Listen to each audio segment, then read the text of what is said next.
Meus irmãos, como eu havia dito no início, nossa plantação está completando um ano de existência, caminhando para o estabelecimento dessa igreja.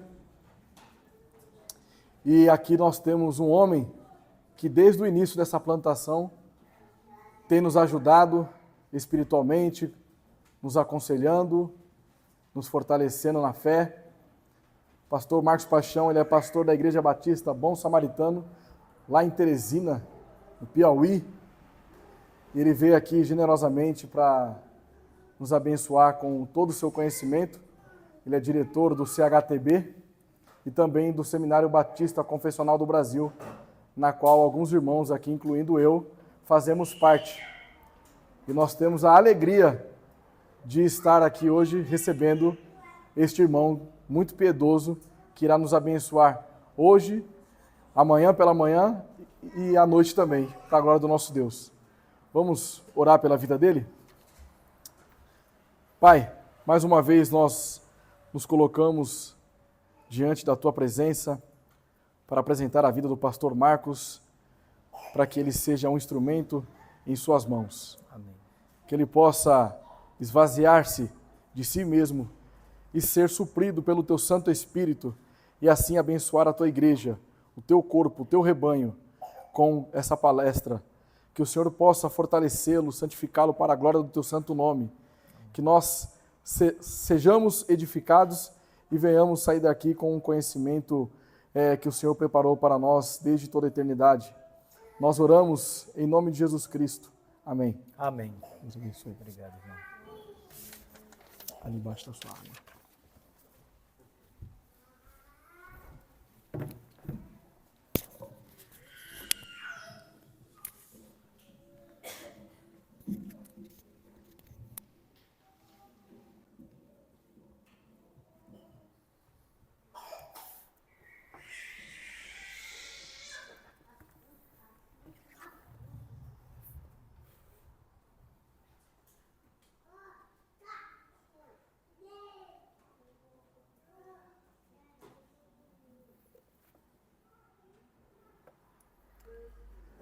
Bem, meus irmãos, quero agradecer as palavras do André, muito generosas comigo. Quero também dizer a vocês que eu estou imensamente feliz, muito satisfeito no Senhor por ver essa igreja caminhando de maneira tão graciosa. Eu tenho realmente acompanhado esse trabalho desde o começo, desde que o nosso irmão Léo começou a pensar esse projeto, elaborá-lo. Ele me deu a honra, de ajudá-lo a pensar algumas ideias com vocês. Então, isso acabou também me trazendo para mais perto de vocês, de maneira que sempre que alguma coisa acontecia, eu estava ali olhando, vendo, comentando. Isso tudo foi muito bom porque me aproximou desta igreja local. Agora, num local novo, num lugar diferente, maior, melhor, e todas estas coisas, além de muito mais gente, todas estas coisas, elas são um reflexo, sem dúvida, da bondade de Deus, da graça de Deus aqui derramada sobre a vida de vocês. Tá?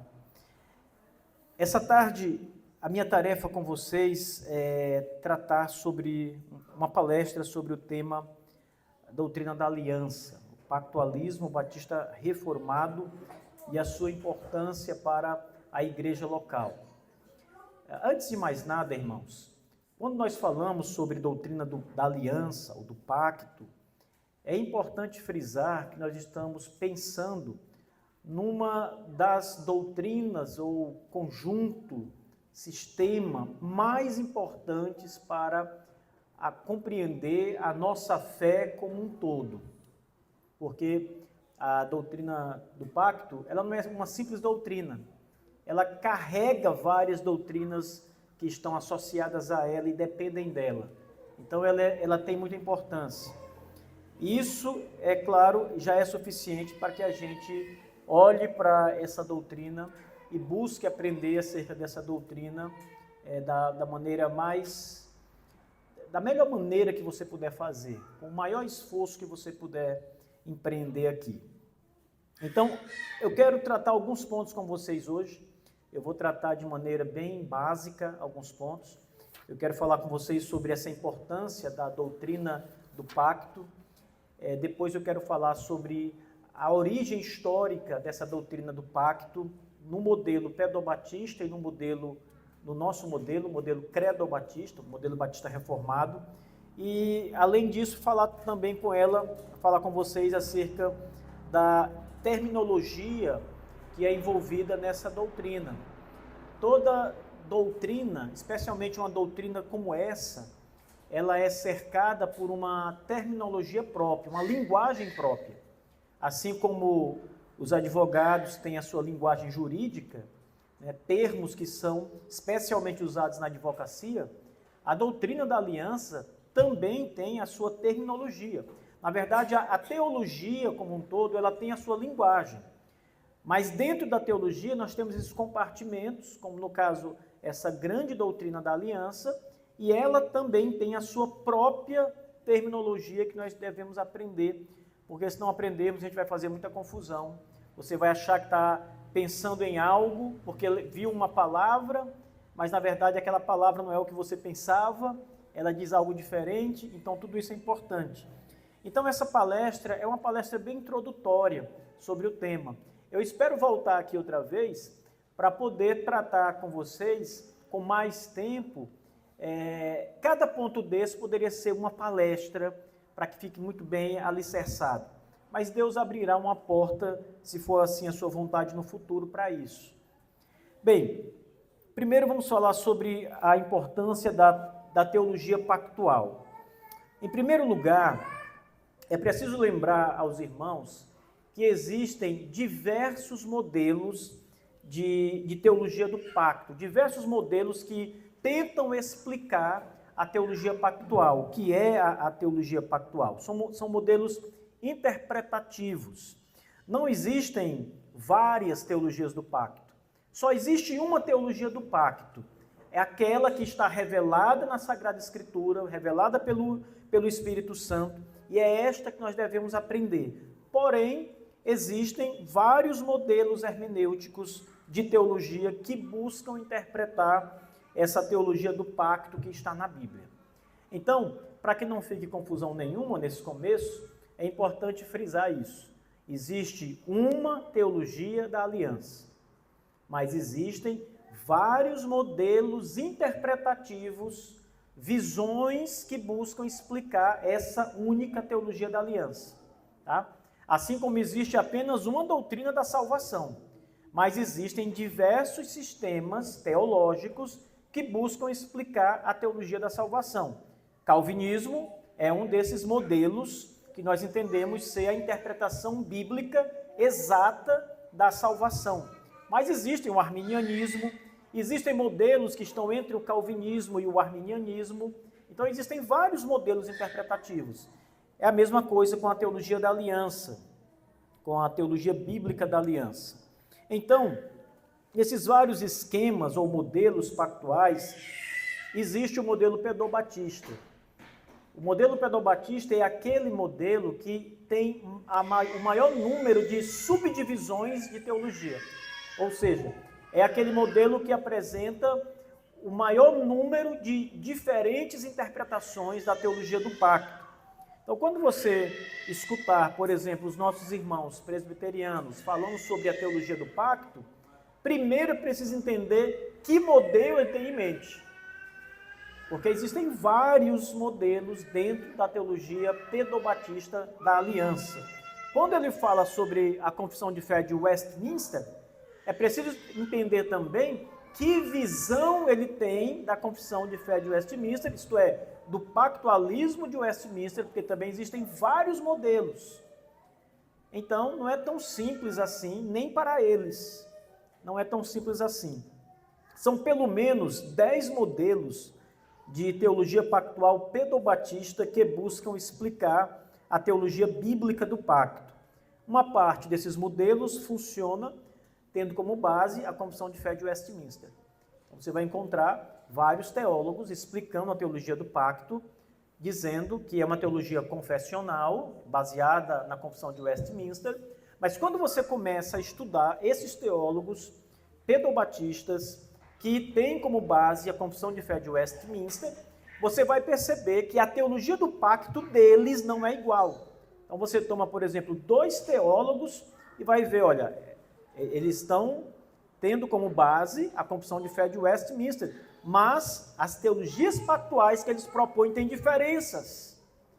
Apesar de que a estrutura ela é quase idêntica, dentro da estrutura, nos seus detalhes, há diferenças entre elas. Então, o primeiro tipo de modelo de teologia pedobatista, ele está baseado na Confissão de Fé de Westminster, mas é muito variado. Porém, outra parte desses modelos é procedente da Igreja Católica Apostólica Romana, e eles foram incrementados à teologia de Westminster. Essa parte aqui, é claro que não é muito boa de se ouvir, e vários dos nossos irmãos vão negar isso. Mas o fato é que, quando você se depara, por exemplo, com modelos de interpretação como a visão federal, ela vai defender a mesma coisa que a Igreja Católica defendia em relação à aliança e especialmente em relação ao batismo. Porque, para a teologia federal, o batismo ele é regenerador. Então, o indivíduo, o bebê, quando é batizado, ele é regenerado, então é claro que ele faz parte da aliança, porque ele está regenerado. A Igreja Católica Romana, quando batiza um bebê, ela diz que ele deixa de ser pagão e se torna um cristão pelo batismo, porque o batismo tem um poder regenerador na perspectiva deles. Então, pelo menos em termos de princípio, é a mesma coisa. E muitos desses princípios, eles foram, então, aliados à Confissão de Fé de Westminster, não estão na confissão, eles são, como ela é interpretada por alguns teólogos pedobatistas. Existe também o esquema pactual batista reformado, que é aquele que nós defendemos, e também ele é conhecido como federalismo de 1689 ou pactualismo credobatista. Agora, ressalvas aqui também. É claro que nem todos os grupos batistas são pactuais. Nem todos os batistas vão defender uma teologia da aliança. Na verdade, poucos batistas conhecem alguma coisa sobre a teologia da aliança. Então, os batistas que eu me refiro aqui, que têm essa teologia pactual, ela é peculiar aos primeiros batistas do século XVII. Aqui é importante frisar que tanto batistas gerais quanto batistas reformados ou calvinistas ou particulares defendiam um tipo de doutrina do pacto, um tipo de doutrina da aliança. Agora, depois que os batistas surgiram, várias outras ramificações saíram desse grupo, acabaram se distanciando dessa doutrina do pacto, e hoje somente os batistas reformados que subscrevem a Confissão de Fé de 1689 são defensores da teologia do pacto.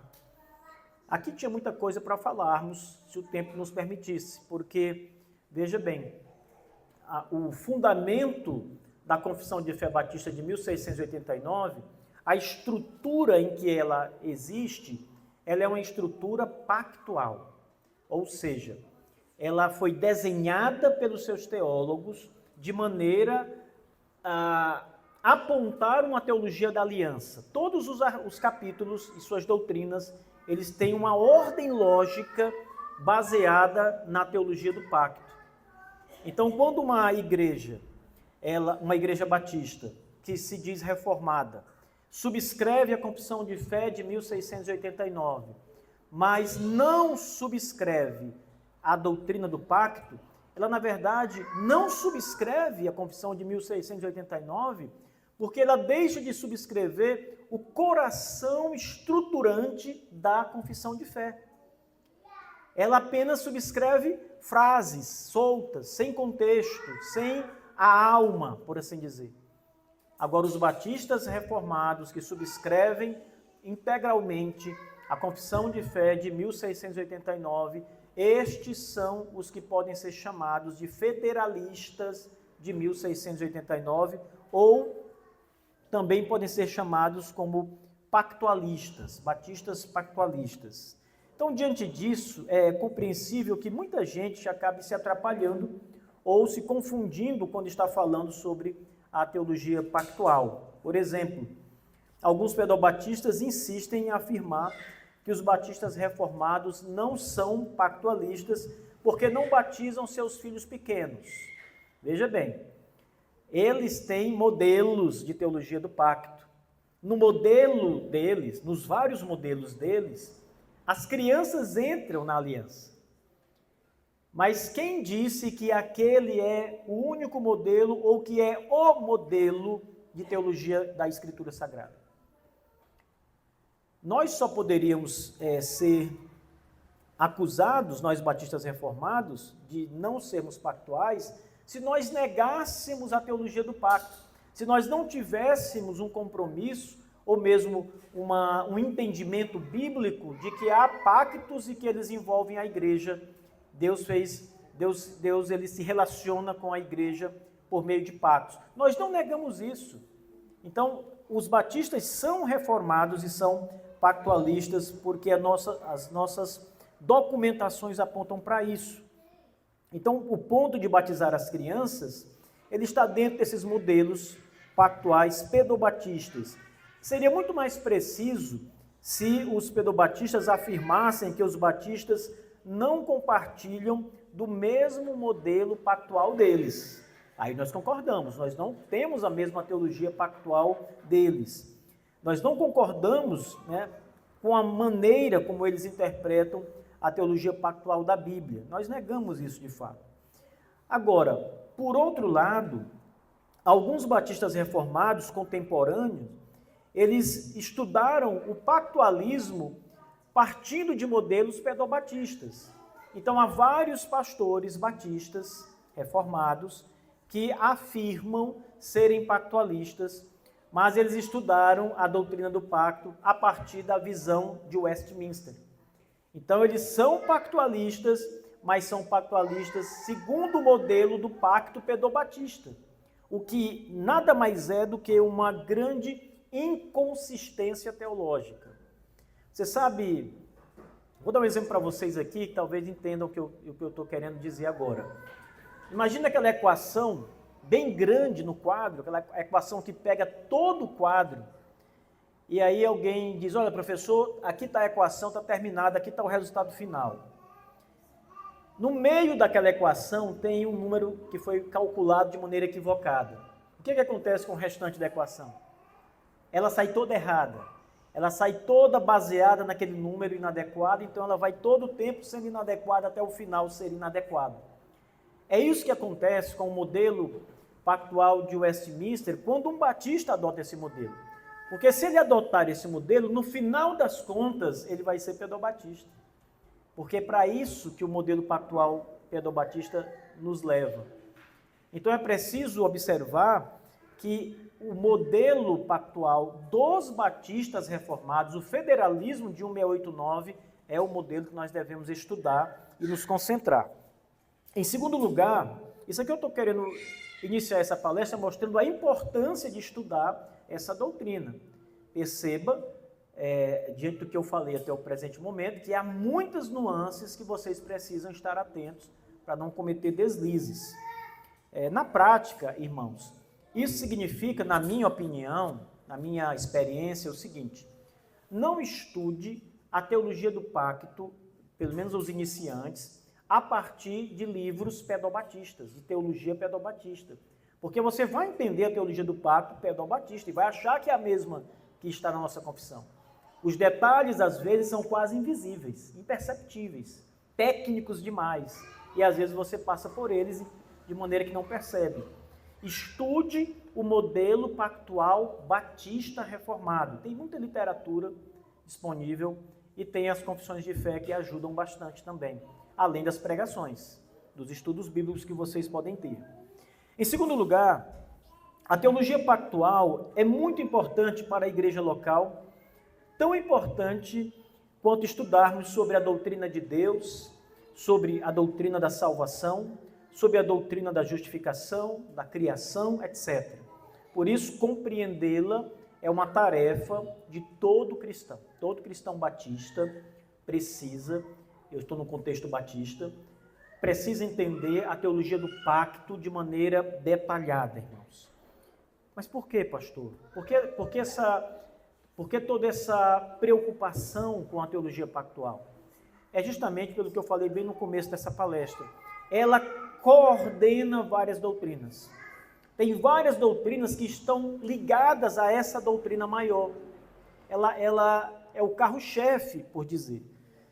Alguns pontos que podem facilmente provar a importância da teologia pactual para a igreja local são os seguintes. Eu destaco pelo menos 2 aqui para vocês. A teologia pactual, ela é um sistema de interpretação da Bíblia. Então veja bem, você já está vendo que ela não é uma doutrina apenas, mas ela é um sistema interpretativo. Vocês já devem ter ouvido falar do sistema dispensacionalista, os dispensacionalistas, não é? Geralmente as pessoas quando têm em mente o dispensacionalismo, eles pensam só na escatologia dispensacionalista. Mas o dispensacionalismo é mais do que uma escatologia, ele é também um sistema interpretativo. É um modelo de interpretar a Bíblia, é uma ferramenta interpretativa da Escritura. A doutrina do pacto também é um sistema de interpretação de toda a Escritura Sagrada. Agora você imagine a confusão quando uma igreja que se diz batista reformada tem o sistema dispensacionalista como o seu modelo. Veja que é algo totalmente maluco, algo totalmente absurdo, né? São coisas completamente, elas batem de frente, sabe? Não se completam, elas se excluem, na verdade. Em segundo lugar, a teologia pactual estrutura o grande esquema soteriológico da Bíblia, o que inclui a doutrina da eleição, da predestinação, da fé, da salvação, da justificação, da adoção e do batismo. Então, todas estas doutrinas que eu citei agora isoladamente, elas estão dentro do arcabouço da teologia pactual. Por exemplo, quem está no pacto? Aqueles que Deus elegeu para a salvação. Concordam comigo? O pacto da graça, ele foi feito com Cristo, Cristo como sendo o cabeça da aliança, e ele representa os eleitos de Deus. Cristo morreu para salvar todos os eleitos. Isso é um bom calvinismo, não é? Uma boa doutrina da eleição. Ele morreu somente pelos eleitos. Agora, os eleitos são exatamente aqueles com quem Deus fez o pacto, com quem Deus estabeleceu a graça do pacto. Então perceba que a doutrina da eleição está dentro da doutrina do pacto. Na verdade, o calvinismo do federalismo de 1689, ele está diretamente relacionado, os 5 pontos soteriológicos estão diretamente relacionados com a doutrina da aliança, com a doutrina do pacto, não podem fugir dele.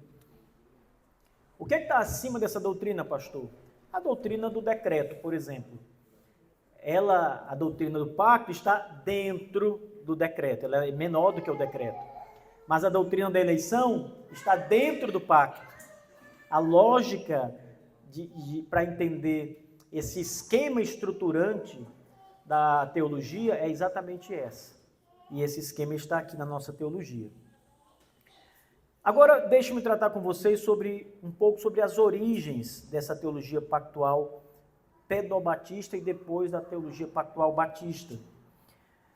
Isso aqui é muito importante, meus irmãos, porque no contexto reformado, batista ou pedobatista, entre os pedobatistas estão os presbiterianos, os congregacionais, etc., aqueles que são pactualistas.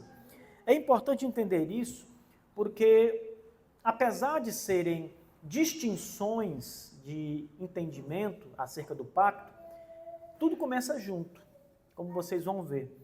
A nossa teologia pactual, ela é um refinamento da teologia pedobatista. É como alguém chegou e viu que a equação estava errada. E ele vai lá e corrige a equação e refaz a equação dali para frente, até ela terminar de maneira correta. A teologia pactual batista, ela é exatamente isso, esse refinamento da teologia pedobatista. Então, não é absolutamente correto afirmar que os batistas reformados criaram uma nova teologia pactual. Então, tem pessoas que vão afirmar isso, mas esse não é o ponto correto.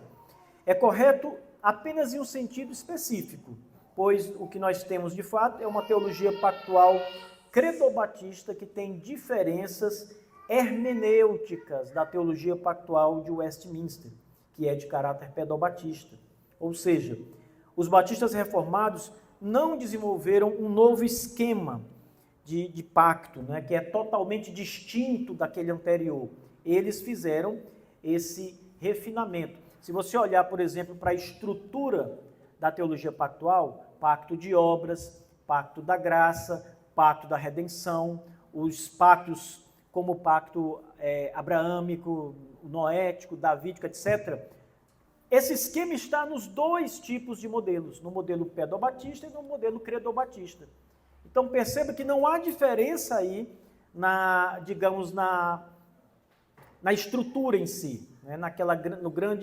Na raiz pactual. A diferença estão nas interpretações, nas conclusões que ambos vão chegar. Aí mora a diferença. Os batistas, antes de serem configurados de maneira ontológica como batistas, o que eles eram antes de ser batistas? Os primeiros batistas eram pedobatistas. Antes de serem batistas, eles eram de uma igreja chamada JLJ, que nada mais era do que uma igreja pedobatista, que batizava bebês, que tinha uma teologia pactual pedobatista. Foi de lá que nós viemos, nossos pais, nossos primeiros pais. Naquela época, eles eram chamados de pré-batistas. É uma boa denominação, na verdade, para isso. Porque eles não eram ainda batistas, mas eles já estavam começando a pensar como batistas. Já estavam começando a ver de maneira diferente. Eles estavam ali transicionando, talvez seja o melhor termo para colocarmos aqui. Eles já afirmavam que o batismo era para crentes, mas ainda tinham algumas diferenças a ajustar ainda naquele primeiro momento. Então, o modelo aliancista pactual, somente em 1638, ele começa a ser de maneira mais profunda e estudado. Esse aqui é o ano que surgem os primeiros batistas, a primeira igreja batista reformada. Ali eles começam a estudar esse modelo de pacto, que é diferente do modelo anterior. O modelo pedobatista, a origem dele vem com Zwinglio.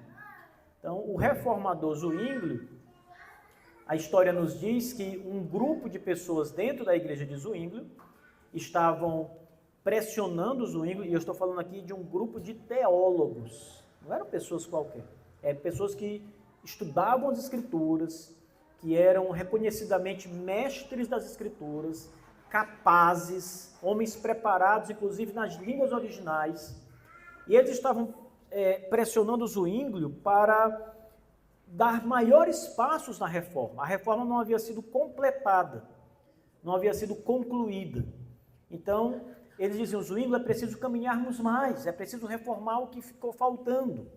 E um dos pontos era o batismo. Eles diziam, olha, o batismo na Bíblia claramente é apenas para crentes, porque eles viam o batismo de bebês como sendo um resquício do catolicismo romano. Então precisamos reformar isso não tem base bíblica.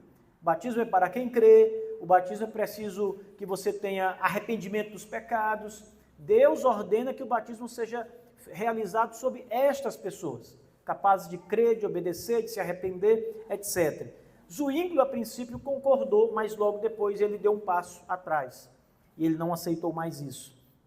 Então, como é que Zwinglio ia explicar o batismo de bebês numa época de reforma, de grande movimento teológico? Ele precisava explicar isso. Então, ele começou a estudar essa questão da aliança, do pacto, e ele então observou que quando Deus faz um pacto com Abraão, ele lança a circuncisão como um sinal daquela aliança.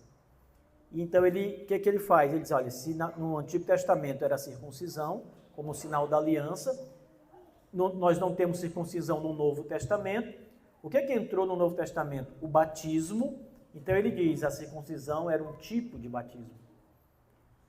Então, ele associa a aliança com a circuncisão, e aí no Novo Testamento ele diz que aquela circuncisão é o batismo, então a aliança de Deus é com os crentes e seus filhos, como era com Abraão e seus filhos, e assim nasceu, falando aqui de maneira bem rápida, assim nasceu a teologia da aliança no modelo pedobatista. Zwinglio é o pai desse movimento, desse modelo, onde entram não somente os crentes, mas também o filho do crente. Toda a sua casa, todos os seus filhos, eles estão na aliança, é o que Zwinglio pregava. Então ele conseguiu, pelo menos naquele primeiro momento, mostrar que o batismo de bebês tinha base bíblica a partir da circuncisão do Antigo Testamento. É claro que isso foi muito melhor estudado depois, e mesmo os teólogos pedobatistas, eles encontraram problemas ali, né, e acabaram, por isso que há muitas subdivisões na teologia pedobatista da aliança, muitos modelos, porque há falhas grotescas ali. Então eles foram caminhando por caminhos diversos para encontrar uma saída.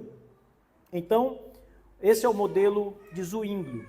O pactualismo pedobatista é uma tentativa de negar a exclusividade do credobatismo, que na época era fortemente defendido pelos anabatistas suíços. Antes deles, diversos grupos separados da Igreja Católica Romana também defenderam o credobatismo. Então, Zwinglio usou desse ponto para poder validar, por assim dizer, o batismo de bebês. E o batismo, e o pacto no modelo batista, o pacto batista, o pactualismo credobatista, como ele surgiu? Então, lembrem, os batistas reformados, eles rejeitaram o pedobatismo definitivamente no ano de 1638. Neste ano, eles se desligam da igreja em que eles eram membros, a igreja JLJ, que era uma igreja pedobatista. Eles se desligam amigavelmente, porque eles já não concordam com a teologia de batizar bebês. Então, eles saem de lá e uma nova congregação é fundada, e essa é a primeira congregação de característica batista na história da Inglaterra, de batistas calvinistas na história da Inglaterra. Naquela ocasião, eles deixaram a igreja e deram início a essa nova congregação. Contudo, surgiu um conflito interior em relação à teologia do pacto. Como é que eles poderiam defender uma aliança, e eles eram defensores de uma doutrina da aliança, e ao mesmo tempo defender o batismo só de crentes? Eles viram a inconsistência. Então, essa teologia do pacto pedobatista tem um problema nela. E então eles começaram a analisar, ao estudar o batismo, começaram a analisar a doutrina da aliança. E eles observaram as falhas nesse movimento, nessa doutrina da aliança. Havia evidência textual incontestável a favor do credobatismo, com abundantes passagens bíblicas. Mas ele tinha umas passagens soltas. É claro que, por si só, isso já é suficiente. Se você tem um texto bíblico que afirma algo, claro que isso é suficiente para você se submeter. Porém, eles queriam entender a teologia bíblica disso, a relação disso em toda a Bíblia. E foi aí que eles desenvolveram essa teologia pactual credobatista, quando fizeram esses ajustes na teologia pedobatista. Fizeram esses refinamentos na teologia pedobatista.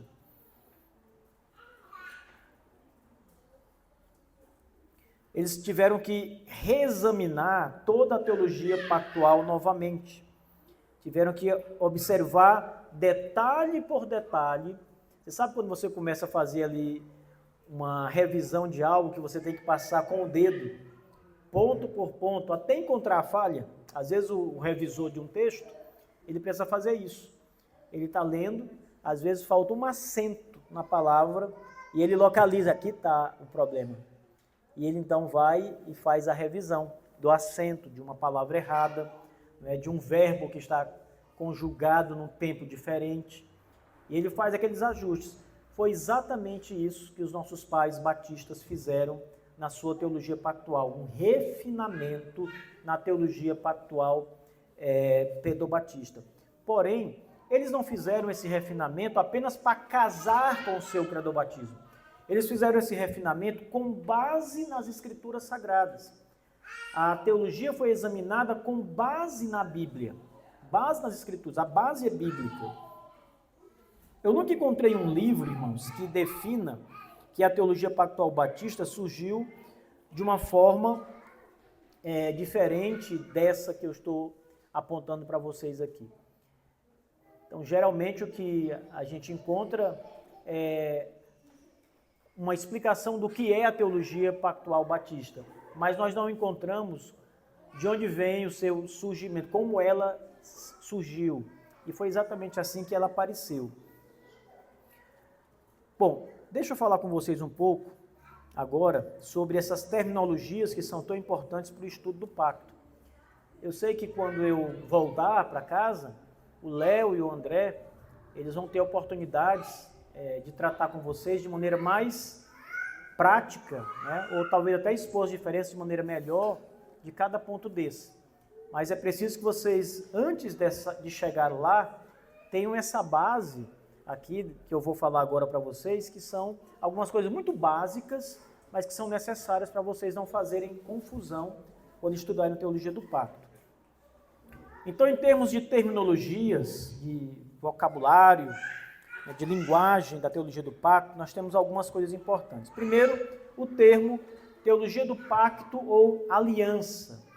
Em alguns livros que vocês vão ler, vão encontrar a expressão doutrina da aliança. Em outros livros, vocês vão encontrar doutrina do pacto. Há alguma diferença aí? A não ser na linguagem, os termos são sinônimos. Doutrina da aliança é doutrina do pacto. É a mesma coisa, não há diferença nenhuma. São duas expressões que significam a mesma coisa, sinônimos apenas.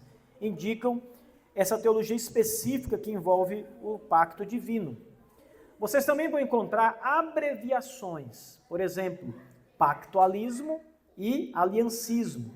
A doutrina do pacto, ela também é chamada pelos muitos teólogos simplesmente de pactualismo. E você vai encontrar isso em textos presbiterianos, batistas. Isso aqui não é denominacional, são configurações do estudo dessa teologia. Pactualismo é equivalente à teologia do pacto. E a doutrina da aliança, ela é chamada também de aliancismo. Esse termo equivale, então, à doutrina da aliança. Então, eu estou escrevendo sobre o pacto, eu posso usar, às vezes, a expressão doutrina do pacto, ou, às vezes, pactualismo. Eu estou falando da mesma coisa. Depois, temos uma outra expressão, federalismo.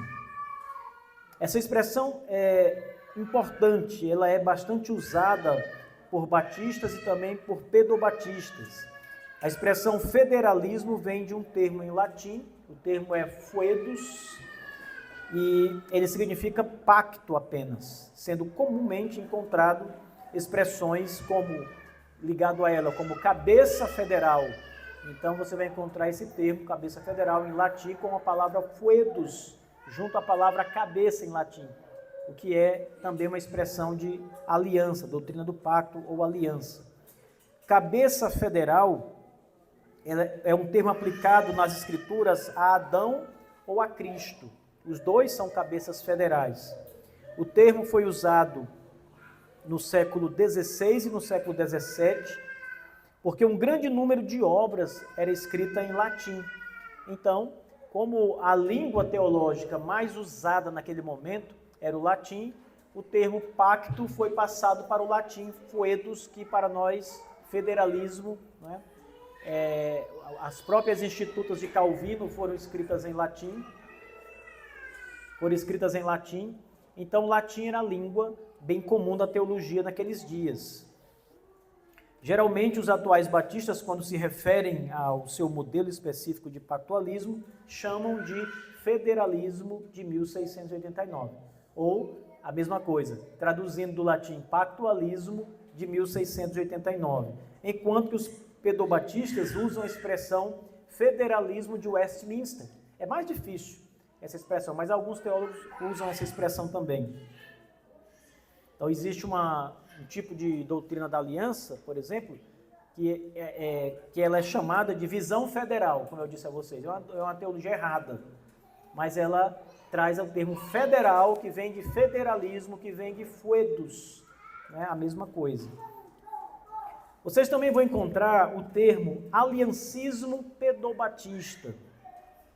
O aliancismo pedobatista é bem representado na Confissão de Fé de Westminster e é defendido pelas igrejas reformadas, pedobatistas, representada especialmente pelos presbiterianos e congregacionais.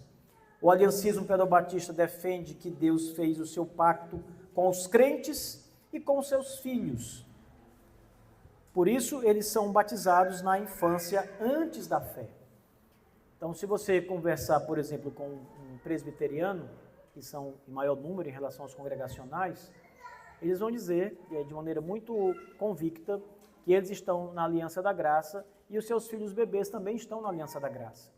Eles estão dizendo com isso que são salvos, a aliança da graça é a aliança de salvação, só os eleitos estão nela, e estão dizendo que seus filhos também estão nela. Mas acontece que há uma inconsistência aí, que é, primeiro, bíblica e, segundo, prática, porque nós vemos isso acontecer. Na Bíblia, nós encontramos, por exemplo, o texto em que a Escritura diz que nasceu Esaú e Jacó, e eles eram irmãos gêmeos, nasceram da mesma barrigada, juntos ali. Mas a Bíblia diz que Deus odiou Esaú. Esaú não estava na aliança da graça, apesar de seus pais, serem salvos, como diz o nosso texto, ele é um dos patriarcas ali. Só Jacó estava lá, na aliança da graça. Então, como numa casa de pais crentes, havia um filho que era crente e o outro não. Amei a Jacó, odiei Esaú. Então é claro que aquela criança, Esaú, não estava no pacto da graça. Então, esse aliancismo pedobatista tem essas falhas, quando trata, por exemplo, dos filhos. Os filhos bebês dos crentes são considerados por eles, outros termos, filhos da aliança e membros da aliança da graça. Vocês já ouviram esse termo aqui? Filhos da aliança, família da aliança. Essas expressões, elas são expressões que são do vocabulário dos modelos pedobatistas da aliança. Não são vocabulários do modelo batista da aliança. Porque o modelo batista da aliança, para falar em família da aliança, ele tem que estar falando da família dele em relação aos que creem no Evangelho. Então, se eu tenho 3 filhos e 2 dos meus filhos creem em Jesus e um não crê, se eu falar família da aliança, eu estou excluindo um, conscientemente. A minha família da aliança é eu que creio, minha esposa que crê, meus 2 filhos que creem, e o outro filho seu. Esse não é da aliança. Então, os batistas geralmente não usam a expressão família da aliança. Mas os pedobatistas não têm problema com o termo, porque foi eles que cunharam o termo, porque para eles toda a casa é da aliança, está na aliança, está na graça de Deus. São partes da membresia. Os filhos bebês dos crentes são considerados, mais uma vez, por eles, filhos da aliança ou membros da aliança da graça. E essa é a razão pela qual, às vezes, a expressão família da aliança surge tão frequentemente entre aqueles que defendem esse modelo de teologia pactual. Outra expressão do vocabulário da teologia do pacto, aliancismo credobatista.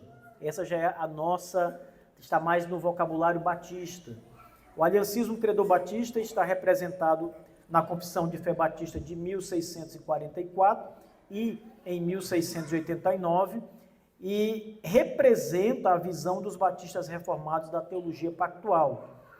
Esse modelo de aliancismo ensina que Deus fez um pacto, atenção, Deus fez um pacto com os eleitos, e que estes estão salvos em Cristo, estes serão salvos em Cristo por meio da fé, e somente estes que creem em Cristo devem ser batizados. Perceba que há aí toda uma cadeia que leva ao credobatismo e à doutrina pactual batista, né? A doutrina da aliança conforme o modelo batista. Esse modelo não inclui um pacto com os que creem e seus filhos, mas somente com os eleitos. Isto é, pode não incluir seus filhos. A fé é um sinal de entrada no pacto, bem como um sinal da salvação. Se você conversar mais uma vez com um pedobatista, ele vai dizer que um dos sinais de que o filho dele é da aliança é porque é filho dele. É filho de um santo, e por ser um filho de um santo, ele está na aliança da graça. Esse é o sinal mais evidente. Para nós, este não é um sinal. Os batistas, inclusive, de todas as linhagens, eles têm um ditado popular de que filho de crente, não é um crentinho, né? Não é crente. Crente é o que crê. Então, para nós, o sinal da aliança é a fé em Cristo. É quando alguém olha para Jesus com fé, que nós sabemos, esta pessoa é uma eleita de Deus, essa pessoa tem fé. E o que a Escritura manda fazer àqueles que estão no pacto da graça, que são aqueles que têm fé, é ser batizados. Então, por isso nós batizamos eles, porque eles estão no pacto da graça, porque a fé foi evidenciada. Esse é o ponto. Assim como os dispensacionalistas, os batistas têm um sistema de interpretação pactual que harmoniza toda a Escritura Sagrada. A Bíblia fala sobre Deus fazendo pactos com os homens. Na teologia, o pacto da aliança, na teologia, o pacto ou a aliança, no Antigo e no Novo Testamento, são interpretados tendo em vista vários pactos que Deus fez. Eu vou aqui frisar com vocês apenas alguns destes, que aqui agora eu vou mostrar para vocês o esquema da teologia do pacto. Ele tem subdesenvolvimentos. Eu vou mostrar o esquema central, por assim dizer, a espinha dorsal da teologia da aliança.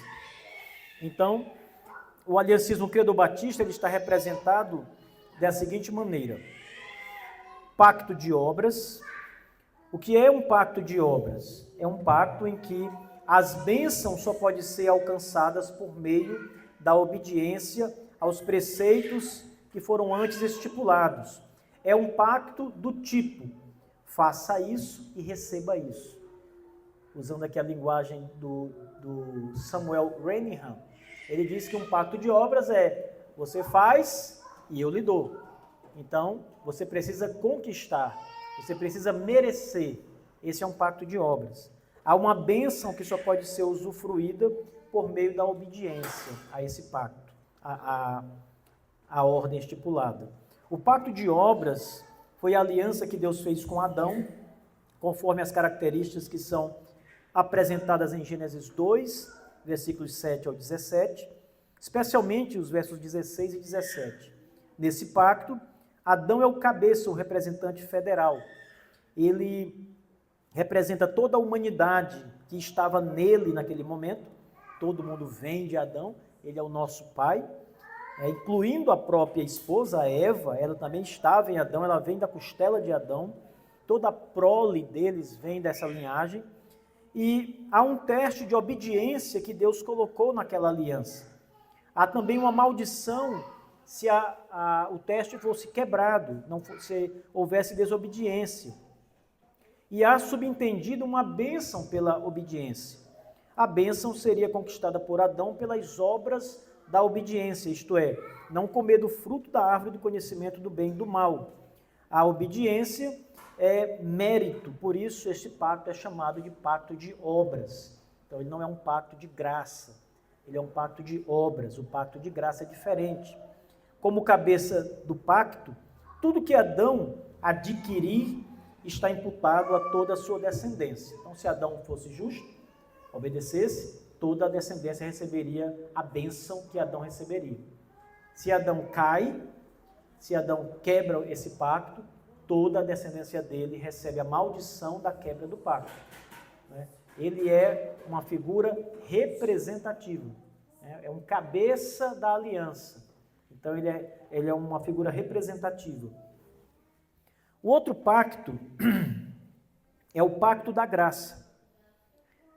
O pacto da graça independe da obediência dos beneficiados, porque um pacto da graça está firmado em uma promessa incondicional feita pelo contratante de abençoar os que estão arrolados nesse pacto.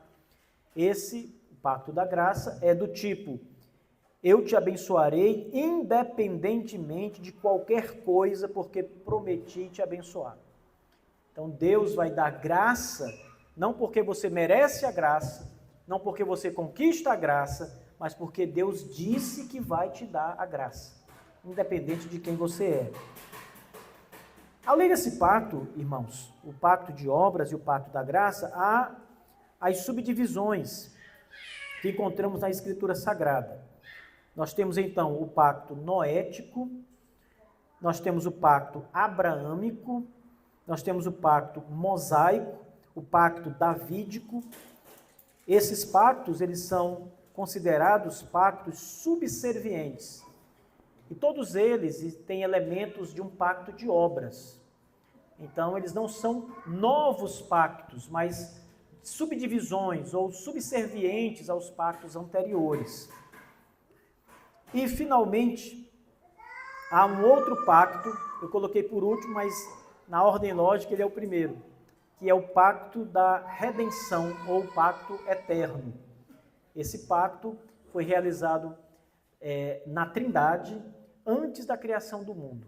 E é nesse pacto que Deus decide que Jesus, o Filho de Deus, se tornará homem e virá ao mundo para salvar os eleitos que caíram em pecado. E Jesus, o Filho, aceita o papel de mediador da aliança, de cabeça da aliança, se faz carne e vem ao mundo para ser este Salvador maravilhoso que nós temos. Então, esse pacto da graça que é feito com Cristo, ele independe, as graças que estão nele independem daquilo que nós vamos fazer. Senão não seria graça, senão seria prêmio. Um prêmio por merecimento, por mérito, o que é bem diferente. Bem, irmãos, o que eu tinha para trazer a vocês era basicamente isso, trazer esse esquema da teologia pactual, esse histórico da teologia pactual e essa importância da teologia pactual na igreja, mostrando essas diferenças com o pedobatismo, né? Essas nuances diferentes, pelo menos. Então, eu não sei agora se o Léo já vai abrir para o André, né? O André tem a palavra aqui.